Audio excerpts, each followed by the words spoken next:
So hi all of you, you all are welcome on the 18th part of MCQ जहाँ पे another 20 important question starting from question number 341 to 360 हम देखने वाले हैं। शुरुआत करते हैं आपकी आज की class. Question number 341. If you are new on the channel, do like, share and subscribe so that all important video, all important topic you will receive on daily basis. Okay, so question number 341. In which city the Bank of International Settlement, that is called BIS, is located. तो आप जाने ये जो BIS है ना, जिसे हम बोलते हैं इंटरनेशनल सबसे पुरानी the oldest international financial institution is located in Basel and Basel is the place in Switzerland. तो ये तो आप समझ गए कि बेसल क्या है। तो बेसल एक प्लेस का नाम है, ये प्लेस स्विट्जरलैंड में, जहाँ पे पहली बार हमने इंटरनेशनल सेटलमेंट के लिए एक कमेटी, एक बैठक बुलाई थी। और यही जो BIS है इसका एक आप ये कह सकते हैं एकॉर्ड जिसे हम कहते हैं, उसका नाम है बेसल। तो बेसल के नॉर्म्स हैं जो आपके इंटरनेशनल फिनेंशियल इंस्टीट्यूशन है that promote global monetary and financial stability, ये इसका काम है बेसल का, है ना। बेसल 1, बेसल 2, बेसल 3 एकॉर्ड चल रहे हैं। RBI adopted Basel 3 as on date, जिसके 3 पिलर हैं, चाहे वो आपकी मिनिमम कैपिटल रिक्वायरमेंट हो, सुपरवाइज रिव्यू हो या मार्केट डिसिप्लिन हो। These are the 3 different pillars of Basel 3। तो Basel is a place in Switzerland, है ना, that is called BIS, Bank of International Settlement. Question number 342. Which among the following is at times mentioned as a kind to direct debit facility? जो direct debit है, कौन से, मतलब आप कहीं से क्या करते हैं, SIP लेते हैं, कहीं पे लोन है और आप चाहते हैं कि ऑटोमेटिक आपके सेविंग अकाउंट को मंथ के एक पर्टिकुलर डे पे एक पर्टिकुलर जो अमाउंट है वो डेबिट हो और ऑटोमेटिकली, चाहे वो तो क्रेडिट कार्ड में स्विप हो जाए या फिर आपकी RD में चला जाए या आपके लोन में चला जाए, है ना। तो ऐसा कोई अगर स्टैंडिंग इंस्ट्रक्शन आप डालना चाहते हैं इन इंटर बैंक, मतलब if you are maintaining saving account in SBI and you have taken loan from HDFC bank, you want your saving bank account in SBI has to be debited 20,000 in each month on 20th, और ये amount आपके HDFC bank में आपके loan account में जाए, तो this is called ECS, that is electronic clearing service. ECS का पहले तो फुल फॉर्म आप जान जाएं, इलेक्ट्रॉनिक क्लियरिंग सर्विस है, जहाँ पे ये मैंडेट काम करता है अगर 2 डिफरेंट बैंक है तो।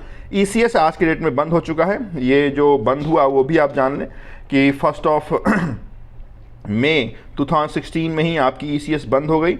और 16 में ECS के बंद होने के बाद जो ECS की तरह ही काम करने के लिए एक नया टूल हमने इंट्रोड्यूस किया, आपकी किस ऑर्गेनाइजेशन ने इंट्रोड्यूस किया वो भी important, that is called NPCI, national payment corporation of India ने ECS के जगह पे एक नए टूल्स का इंट्रोडक्शन किया। उस टूल का नाम दिया हमने NACH, that is national automated clearing house. कब इंट्रोड्यूस किया गया, दैट इज़ ऑल्सो इंपॉर्टेंट, 1 मई 2016। तो ECS आज के डेट में बंद हो चुका है, लेकिन इस ऑप्शन के आधार पर अगर जाएंगे तो हम ECS पे ही टिक लगाएंगे। ECS का नया स्वरूप NACH है, national automated clearing house. Next question number 343. What does EXIM bank stand for? EXIM bank क्या स्टैंड करता है, उसका फुल फॉर्म क्या है, तो जाने। एक्जिम बैंक वो बैंक है जिसका हेडक्वार्टर मुंबई में है। इसका एस्टैब्लिशमेंट हमने जनवरी की 1 तारीख को 1982 में किया, जिस समय हमने नाबार्ड बैंक का भी एस्टैब्लिश इसी 1982 में शिवरामन कमेटी के रिकमेंडेशन पे किया था, but date was different but year was same. तो हमने इसी एक्जिम बैंक का एस्टैब्लिशमेंट भी 1982 में किया, मुंबई में उसकी हेडक्वार्टर है। क्या फुल फॉर्म क्या है, तो export import bank of India, EX for stand for export, IM for import. तो export import bank of India, तो B is the rightful full form of EXIM. क्या है ये एक्जिम, तो बेसिकली ये एक फिनेंशियल इंस्टीट्यूशन है जो फैसिलिटेट या प्रमोट आप कह सकते हैं इंडिया के इंटरनेशनल ट्रेड को करता है, चाहे वो एक्सपोर्ट क्रेडिट हो, चाहे वो प्री शिपमेंट हो, चाहे वो पोस्ट शिपमेंट हो या फिर ओवरसीज इन्वेस्टमेंट फिनांस हो। तो ये सारा काम एक्जिम करता है। बेसिकली इसका मोटो है इंडिया के एक्सपोर्ट को बढ़ाना। तो this is what EXIM stand for. Question number 344. Which of the following is not under the control of central banking authority? Central banking का मतलब है reserve bank of India. Reserve bank of India क्या control नहीं करती है, तो monetary policy, तो ये उसका मेजर फंक्शन है मॉनिटरी पॉलिसी। इसके अंदर आपके क्वालिटेटिव क्वांटिटेटिव जो भी आपने बैंक रेट रेपो रेट देखा वो सब मॉनिटरी पॉलिसी का भाग है। उसके बाद है मैनेजमेंट ऑफ गवर्नमेंट डेब्ट्स। ये भी सही है कि गवर्नमेंट का जो डेब्ट है वो भी वो देखती है। लेंडर एट लास्ट रिजॉर्ट, ये तो इंपॉर्टेंट फंक्शन है, किसी बैंक को अगर पैसे चाहिए किसी भी कमर्शियल बैंक को, तो लेंडर एट लास्ट रिजॉर्ट आपकी आरबीआई है, जिस रेट पे आधार पे आरबीआई अदर कमर्शियल को बैंक को लोन देता है, is called bank rate and repo rate both, है ना। तो ये भी फंक्शन है। Next, banker to government, this is also function of RBI. But equity market and debt market, ये जो इक्विटी मार्केट है is not a part of, जो शेयर इक्विटी को हम शेयर कहते हैं, तो share market is not part of Reserve bank of India, it's a part of capital market which regulates bye security exchange board of India, SEBI, security exchange board of India. तो सेबी जिसको regulate करती है, जिसका function है that is equity market या debt market supervision and control करने। Other than equity market जितने भी यहाँ फंक्शन लिखे हुए हैं, this all function comes under reserve bank of India. Question number 3, 4, 5. A large scale, a large loan extended by a group of a small bank to a single borrower is known as.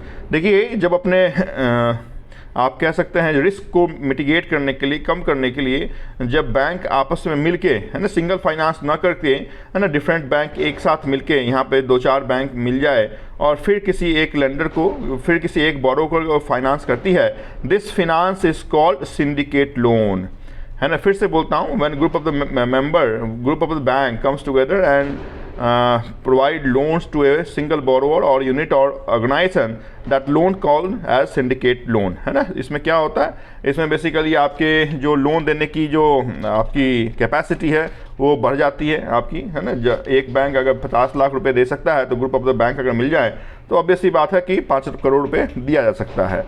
तो यहाँ पे एक तो हो गया कि जो आपके इंक्रीज लैंडिंग कैपेसिटी का आप कह सकते हैं, दूसरा जो रिस्क डाइवर्जन है वो हो जाएगा कि एक बैंक अगर लोन देगी और उसके अगर फंड डूब गए तो फिर बड़ी अमाउंट हो जाती है। सो एक रिस्क को मिटिगेट करने के लिए अगर 4-5 बैंक मिलकर लोन दे रही है, तो सारे बैंक भले इंश्योर करते हैं कि ये सही यूनिट है, लॉन्ग रन में चलेगा, तो रिस्क मिटिगेट या डाइवर्सिफिकेशन हो जाता है और इफ़िशियंट एग्जीक्यूशन होता है। तो इस कारण से ग्रुप ऑफ द लेंडर द्वारा एक बड़े प्रोजेक्ट को फिनांस सिंडिकेट लोन के रूप में किया जाता है। इस कारण से आप देखते हैं कोई भी बड़ा आपके इंडिया में कोई भी बड़ा, जैसे देखा होगा आपने, कोई भी बड़ा लोन अगर, जैसे आपने किंगफिशर का ही देखा, तो उसमें देखा Punjab national bank, state bank of India, union bank of India, तो ये सब ने मिलके एक साथ लोन दिया है, that is called syndicate loan. Question number 3, 4, 6. Question is safe deposit locker, a product offered in the Indian retail banking segment comes under.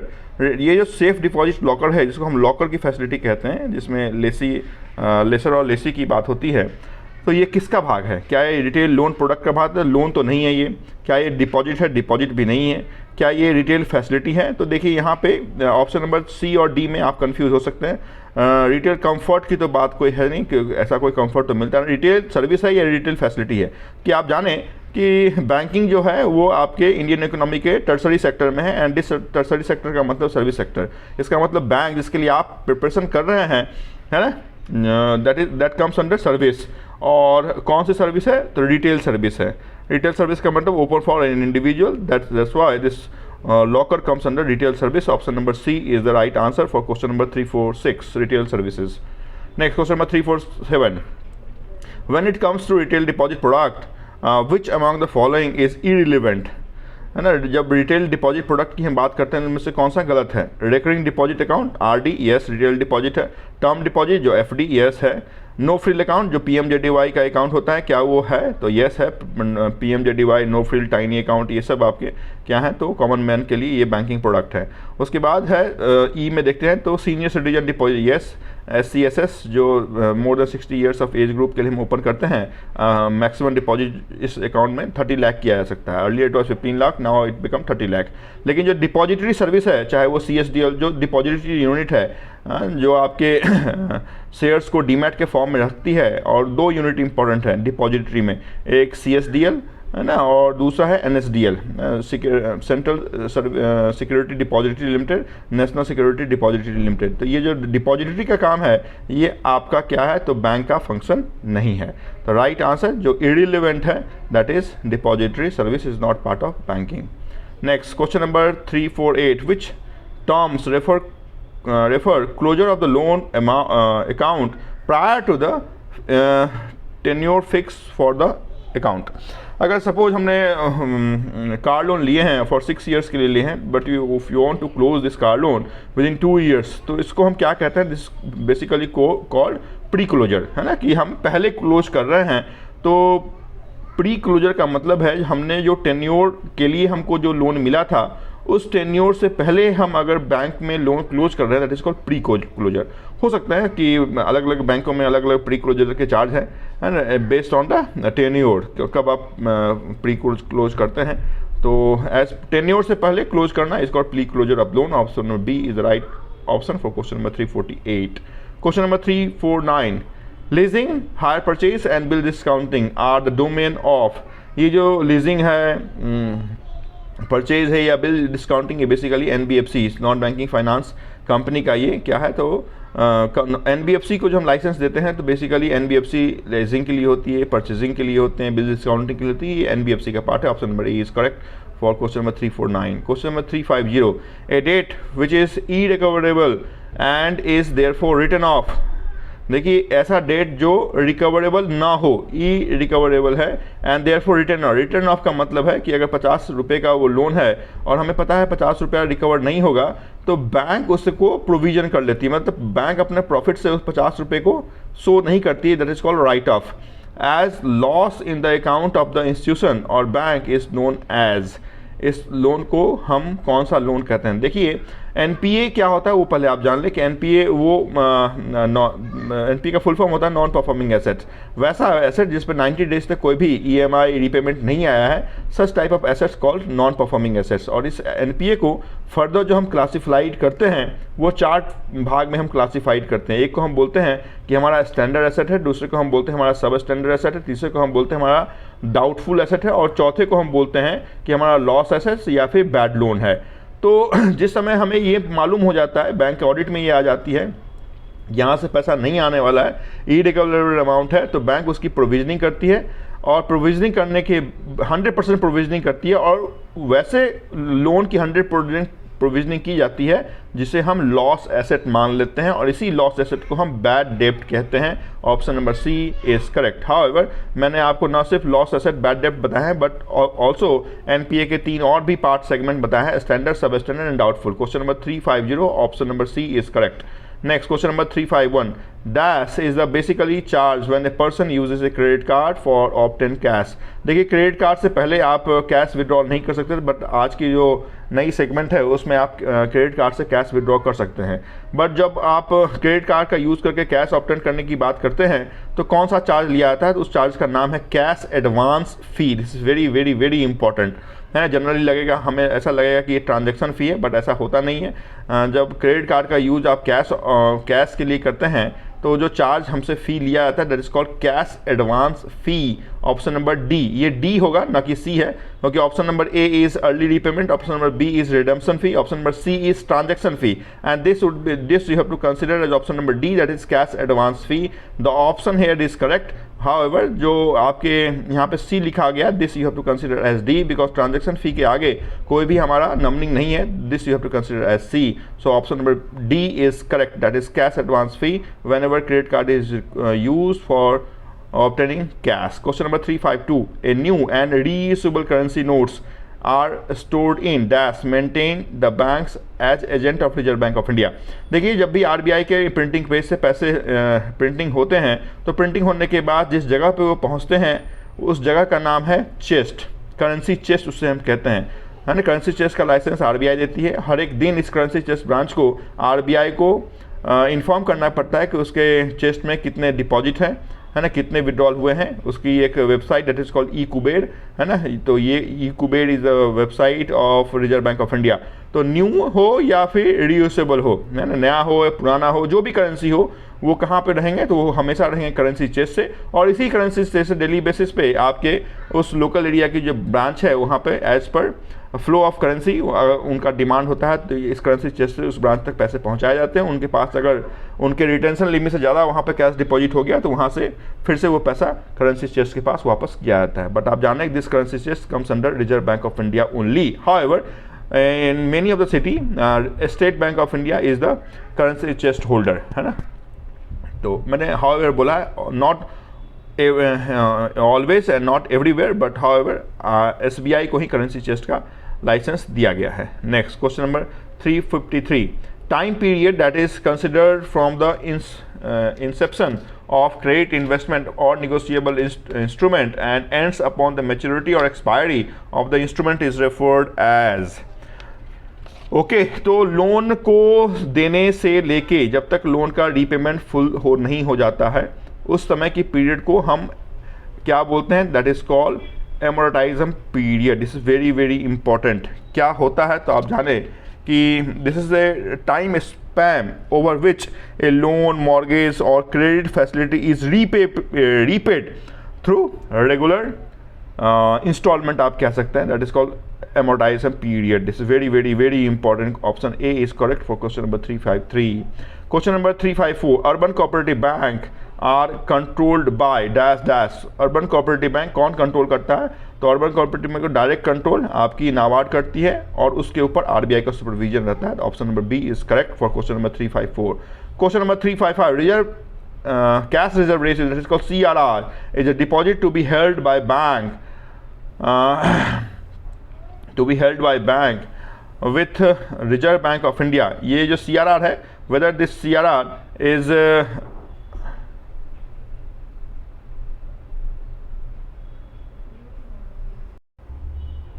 तो वो क्या है, तो वो CRR इज मैंडेटरी है ना, ऐसा नहीं कि वॉलेंट्री है, ऑप्शनल है, ऐसा नहीं है कि for each commercial bank has to maintain a certain ratio of their total NDTL with Reserve Bank of India in form of cash, that is called CRR, which is at present 4%. So this is mandatory deposit with Reserve Bank of India in the form of cash. However, RBI do not pay any rate of interest against such deposits in RBI. Question number 356. A loan which is secured by collateral and for which borrower is not personally liable is called. देखिए, एक ऐसा loan दिया जाए जिस loan में collateral भी हम रख रहे हैं, लेकिन लोन अगर डिफ़ॉल्ट होता है तो उस कोलेट्रल, जो पर्सनल कोलेट्रल है, उस पर कोई आँच नहीं आएगी. उस लोन को हम कहते हैं non recourse loan. This is important. Non recourse loan क्या होता है, तो ये कस्टमर के लिए अच्छी बात है ना, कि नॉन रिकोर्स लोन क्या है. आप इसका डेफिनेशन ऐसे जान सकते हैं, ये kind of loan where the bank claim is limited. Bank का जो क्लेम होता है वो लिमिटेड होता है ना, कि बैंक डिफ़ॉल्ट, कस्टमर के जो लोन है डिफ़ॉल्ट होने के बाद भी बैंक उस कोलेट्रल को सेल नहीं कर सकती है या फिर जो है ऑक्शन में नहीं डाल सकती है. This is called non recourse loan. Question number 357. Which of the following sectors makes maximum contribution in national income of India. जो जीडीपी है, ग्रॉस डोमेस्टिक प्रोडक्ट है, basically total goods of services produce by country in one financial year or over the period of time in geographical region, that is called GDP. इस GDP में भारत की जो economy है उसके तीन structure हैं. एक को हम तीन पार्ट हैं. एक को हम बोलते हैं प्राइमरी सेक्टर, दूसरे को हम बोलते हैं सेकेंडरी सेक्टर, तीसरे को हम बोलते हैं टर्सरी सेक्टर. प्राइमरी सेक्टर का जो कंट्रीब्यूशन आपके GDP में है वो आज के डेट में 17.6% है. सेकेंडरी सेक्टर जो मैन्युफैक्चरिंग सेक्टर है उसका जो कंट्रीब्यूशन है वो 27.6% है. जो सर्विस सेक्टर है, जो टर्सरी सेक्टर है, जिसमें बैंक, होटल, मोटल, बैंक, आपके इलेक्ट्रिसिटी डिपार्टमेंट है ना, सारे आते हैं, उसका जो कंट्रीब्यूशन है, highest contribution in GDP, that is 54.7%. तो यहाँ पे पूछा गया सबसे हाई मैक्सिमम कंट्रीब्यूशन कहाँ से आता है, that is called service sector. अगर सर्विस सेक्टर ऑप्शन में नहीं रहेगा तो हम टर्सरी सेक्टर के पास जाएंगे, बिकॉज टर्सरी सेक्टर का ही पार्ट है आपका service sector. Option number B is correct for question number 357. Question number 358. Which of the following statement are correct in regard to foreign bank operating in India. Okay, foreign bank के बारे में पूछ रहा है, कौन सा सही है. The parent foreign bank of a wholly owned subsidiary would continue to hold 100% equity in the Indian subsidiary for a minimum prescribed period of operation. Okay, this is right. Second is, foreign banks would be permitted to acquire a controlling stake in a phased manner, but only in those private sector banks which are identified by the Reserve Bank of India restructuring. This is also correct. C is, foreign banks would be allowed to open more than the existing WTO commitment of 12 branches. Yes, more than 12 branches foreign bank open किए जा सकते हैं. So option E मतलब all of this is correct. आप यहाँ पे all of this को आप टिक मार्क कर सकते हैं. Next question number second last, that is mix economy. Mix economy वो इकोनॉमी होती है जिस इकोनॉमी के अंदर आपके पब्लिक सेक्टर और प्राइवेट सेक्टर, मतलब गवर्नमेंट ऑर्गेनाइजेशन भी काम कर रही है, प्राइवेट सेक्टर ऑर्गेनाइजेशन भी काम कर रही है. India is example of mix economy, जहाँ पर प्राइवेट सेक्टर भी काम कर रहे हैं, पब्लिक सेक्टर भी काम कर रहे हैं. Option number A is correct. Last question of this MCQ 18th number part, what is fiat money. देखिए कोई भी जो मनी होती है आपकी किसी भी गवर्नमेंट की, वो बैक बाय एसेट होती है। जैसे इंडियन गवर्नमेंट का भी जो मनी है वो बैक बाय सम कमोडिटी है, सम मेटल है, चाहे वो सिल्वर हो चाहे गोल्ड हो, है ना। That is called power of money back by asset. However जो फिएट मनी होता है वो आपके गवर्नमेंट का जो क्रेडिट वर्दीनेस होता है उसके आधार पे इशू किया जाता है। तो फिएट मनी क्या होता है तो देखते हैं, यहाँ पर देखते हैं currency back by government guarantee. Next कहता है the currency back by gold reserve. नहीं, गोल्ड रिजर्व नहीं होगा, पेपर स्टेक्स नहीं होगा, किसी भी, देखिए सिर्फ only based on the credit worthiness of customer, guarantee of the not customer, credit worthiness of government, guarantee of government, जो किसी कमोडिटी या मेटल का बैक सपोर्ट ना हो, that is called fiat money, है ना। जनरली इंडिया में 500 rupees के नोट हैं, उसको हम फिएट मनी के रूप में कंसिडर करते हैं। Option number A is correct for question number last of this 20 important video, 20 important section of MCQ 18th part, fiat money. Thank you so much for watching this important video, जिसकी बात हमने आपके साथ अभी की है। Thank you so much.